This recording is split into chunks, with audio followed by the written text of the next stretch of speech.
बिस्मिल्लाहिर्रहमानिर्रहीम।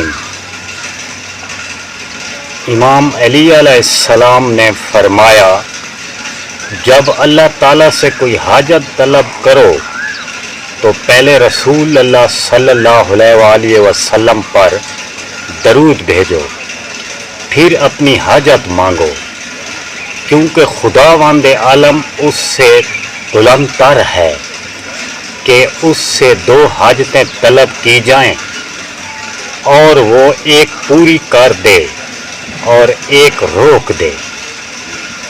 एक और जगह इमाम अली ने फरमाया, औलाद के मरने पर आदमी को नींद आ जाती है, मगर माल के छीन जाने पर उसे नींद नहीं आती।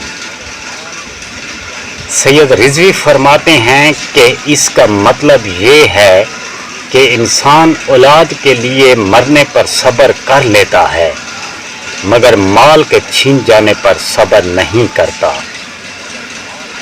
इमाम अली अलैहिस्सलाम ने फरमाया, हर आने वाले के लिए पलटना है, और जब पलट गया तो जैसे कभी था ही नहीं। एक और जगह इमाम ने फरमाया, जो अमल में कोताही करता है वो रंज व आंधा में मुब्तला रहता है, और जिसके माल व जान में अल्लाह का कुछ हिस्सा ना हो, अल्लाह को ऐसे की कोई ज़रूरत नहीं।